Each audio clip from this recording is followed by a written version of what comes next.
Hi friends, for a change I thought we'll take up some international issue. So today I'll talk about the situation in Afghanistan, not about coronavirus, but about but at the present moment you cannot speak on any issue without touching this.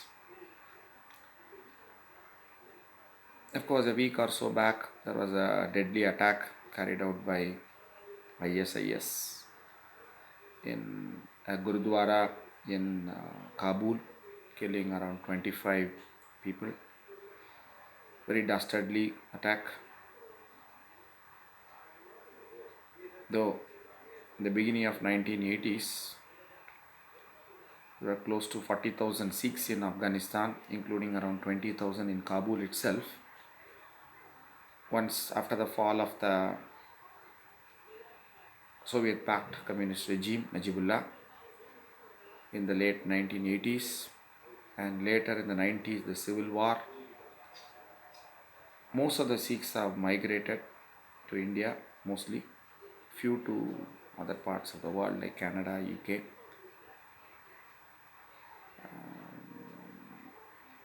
Now there are hardly around 800 Sikhs in whole of Afghanistan.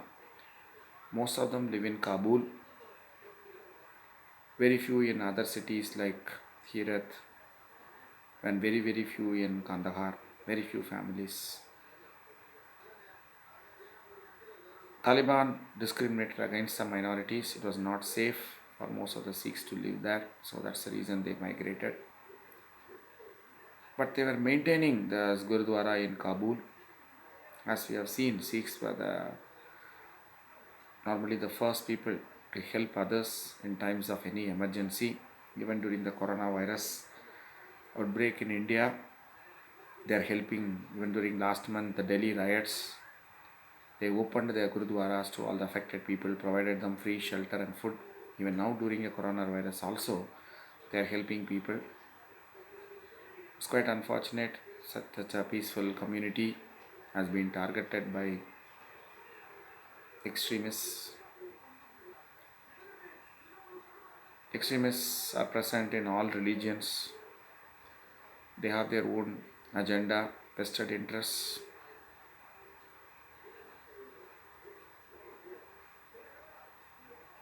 Unfortunately, they will never change.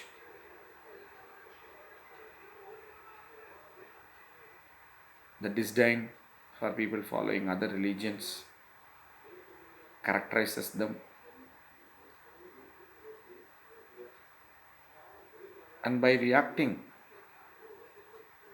in the same manner, we are falling into the trap set by them.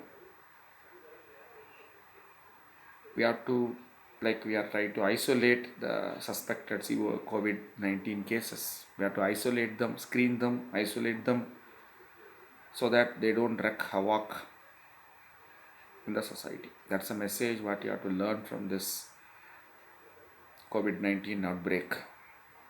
Similarly, these people who are virus in the society must be identified early and segregated so that they don't affect us. But Afghanistan itself is going through a very tumultuous period, a historically important period, as I have talked about in some of the earlier videos which I posted in Facebook for my students. The US has signed a peace accord.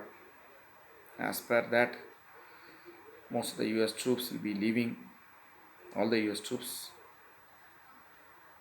Of course, it's a very important thing for Trump in the election year, because American people are very much war weary, as they were during the 70s after the debacle in Vietnam.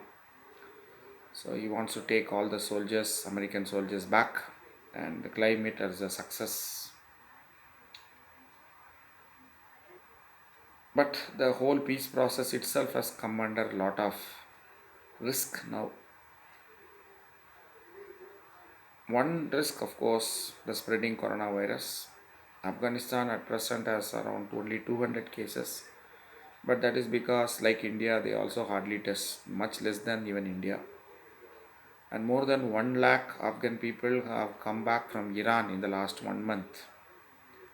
Some due to the vibes, positive vibes that peace will return to Afghanistan after the US Taliban peace got, but more due to the fact that Iran, particularly the areas bordering Afghanistan, are reeling under COVID-19 pandemic. Thousands of people are affected. So because of the fear, many Afghan people, around 1 lakh people, have returned back to their homeland. And we don't even know how this will impact on the health situation in Afghanistan. So Afghanistan, of course, is a poor country with hardly any health infrastructure. Even with countries like US, Italy are not able to withstand this onslaught. How a poor country like Afghanistan will cope up with that? That, of course, we'll come to know in the coming days as things unfold. But more importantly, the domestic political situation in Afghanistan is not right now very conducive for the peace talks with Taliban. The peace talks with Taliban, as per the American plan, should have been started last month itself, but it didn't take off because, as I said in the earlier video, in October 2019 itself, presidential elections were held in Afghanistan, direct voting. There are a lot of reports of malpractices favoring the incumbent president, Mr. Ghani, against his long-standing political rival, Mr. Abdullah. And suddenly last month they announced, February end, that Mr. Ghani has won after more than 4 or 5 months of counting was over, but they didn't announce. But Mr. Abdullah, the similar thing happened 5 years back also. That time US intervened and brokered an agreement under which Abdullah was given the post of chief executive. That is something similar to prime minister.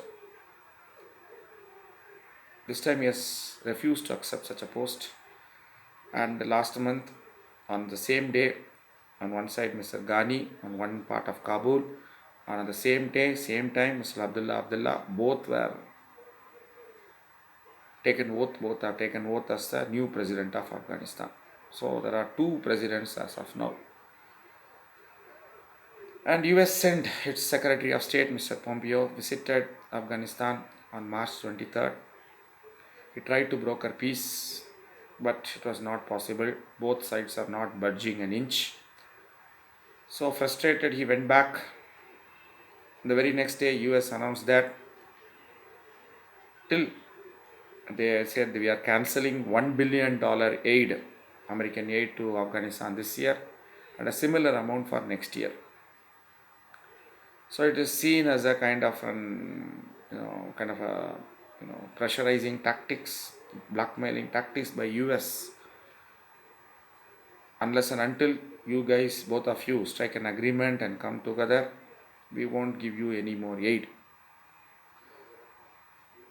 But at the present time, when coronavirus is spreading like wildfire, and a poor country like Afghanistan needs all the help it can muster, probably this blackmailing tactics is not the right thing to do so.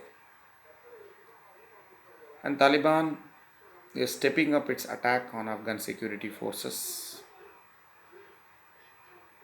Many people think that if the present political situation continues, and US itself is now having almost 2 lakh cases, 1.85, I think today it will cross 2 lakh, unfortunately. And 4 American soldiers serving in NATO soldiers serving in Afghanistan were also tested positive for COVID-19. There is a fear that US may pull all its troops prematurely from Afghanistan. So that will lead a huge security vacuum in Afghanistan and paving the way for a quick takeover by Taliban. Not good tidings for India because Pakistan controls Taliban and India has absolutely no leeway with Taliban. So at least India can use its good offices with both Mr. Ghani and Abdullah so that they can come to an political agreement for sharing of power, and they can start the intra-Afghan peace process, which obviously will include Taliban. An orderly transition of power to a coalition in which Taliban also is an important member is much better than unilateral takeover of Taliban. That will put Afghanistan completely under the control of Pakistan. But whereas in a coalition, at least India will have some of its supporters.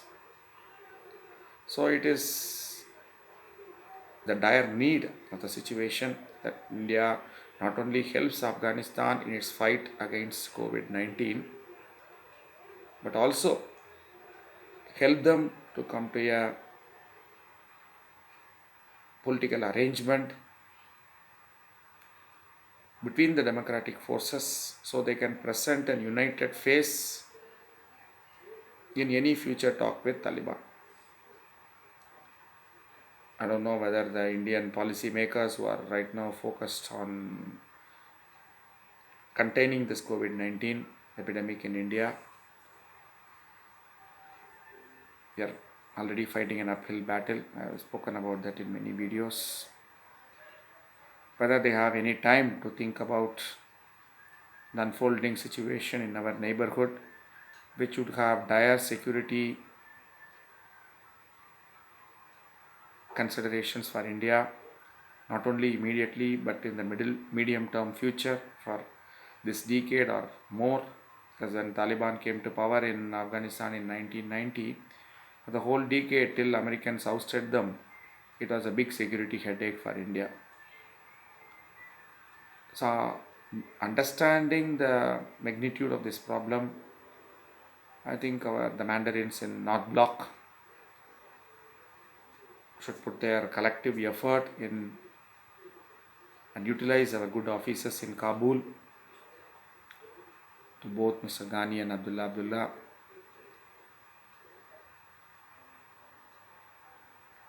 Anyway, that's the present situation. I'll come up with some other video maybe tomorrow on some other issue. Take care. Bye.